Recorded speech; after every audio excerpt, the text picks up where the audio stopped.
ମୁଖ୍ୟ ଦ୍ୱାର କିପରି ରହିଲେ ଟାଣି ହୋଇ ଆସିବେ ଧନଲକ୍ଷ୍ମୀ?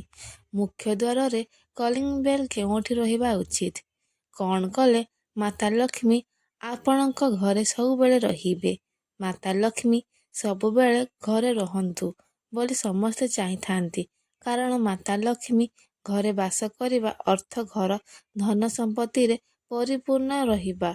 ସେଥିପାଇଁ ଲୋକମାନେ ଲକ୍ଷ୍ମୀକୁ ପ୍ରସନ୍ନ କରିବା ପାଇଁ ଯଥାସମ୍ଭବ ଚେଷ୍ଟା କରି ରଖିଥାନ୍ତି।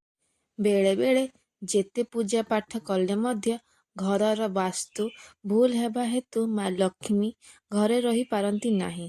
କାରଣ ଘରେ ବାସ୍ତୁ ଦୋଷ ନକାରାତ୍ମକକୁ ଟାଣି ଆଣେ। ମା ଲକ୍ଷ୍ମୀ ନକାରାତ୍ମକ ସ୍ଥାନରେ ବାସ କରନ୍ତି ନାହିଁ।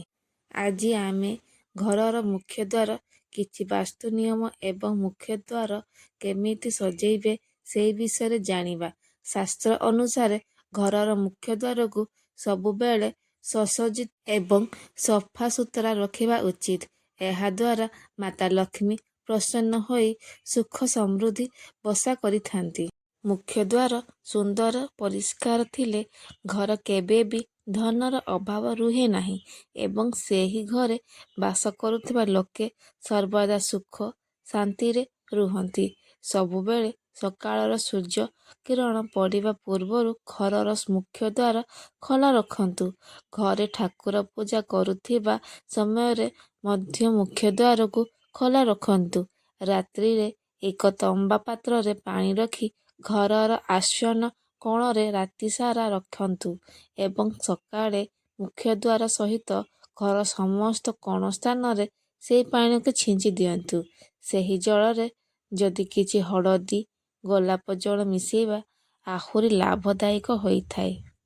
ଘରର ମୁଖ୍ୟ ଦ୍ୱାର ଭିତର ପଟେ ଉପରେ ମାତା ଲକ୍ଷ୍ମୀଙ୍କ ଗୋଟିଏ ଫଟୋ ଟାଙ୍ଗନ୍ତୁ। କୌଣସି ସ୍ଥାନକୁ ଯାତ୍ରା କରିବା ପୂର୍ବରୁ ସେହି ଫଟୋ ଦେଖି ମୁଣ୍ଡିଆ ମାରି ଯାଆନ୍ତୁ। ଏହାଦ୍ୱାରା ସମସ୍ତ କାର୍ଯ୍ୟ ସୁରୁଖୁରୁରେ ହୋଇଯିବ। ସେହିପରି ମୁଖ୍ୟ ଦ୍ୱାର ବାହାର ପଟେ ଉପରେ ଭଗବାନ ଗଣେଶଙ୍କ ଫଟୋଟି ମଧ୍ୟ ଲଗାନ୍ତୁ।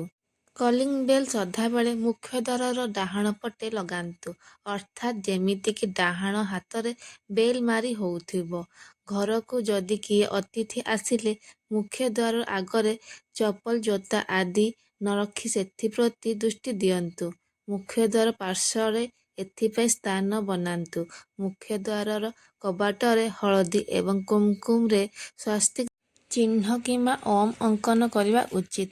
ଏହାଦ୍ୱାରା ଘରକୁ କୌଣସି ନକାରାତ୍ମକ ଊର୍ଜା ପ୍ରବେଶ କରିପାରିବେ ନାହିଁ। ଏହିପରି କରିବା ଦ୍ୱାରା ମାତା ଲକ୍ଷ୍ମୀଙ୍କ ଆଶୀର୍ବାଦ ମିଳିବା ସହ ଘରେ ସର୍ବଦା ଧନ ସମ୍ପତ୍ତିର ବୃଦ୍ଧି ହୋଇଥାଏ। ସେହିପରି ଘରର ମୁଖ୍ୟ ଦ୍ୱାରରେ ସବୁବେଳେ ମୁରୁଜ ପକାନ୍ତୁ, ନହେଲେ ଚାଉଳ ଚୂନାରେ ଝୁଣ୍ଟି ଆଙ୍କି ରଖନ୍ତୁ। ଏହାଦ୍ୱାରା ମାତା ଲକ୍ଷ୍ମୀ ପ୍ରସନ୍ନ ହୋଇ ଆପଣଙ୍କ ଘର ପ୍ରତି ଆକର୍ଷିତ ହୋଇ ଆସିବେ। ଭିଡ଼ିଓଟି ଭଲ ଲାଗିଥିଲେ ଲାଇକ୍ କରନ୍ତୁ। ଆଗକୁ ଏହିଭଳିଆ ଭିଡ଼ିଓ ପାଇବା ପାଇଁ ସବସ୍କ୍ରାଇବ୍ କରନ୍ତୁ। ପାଖରେ ଥିବା ବେଲ୍ ଆଇକନ୍କୁ କ୍ଲିକ୍ କରନ୍ତୁ।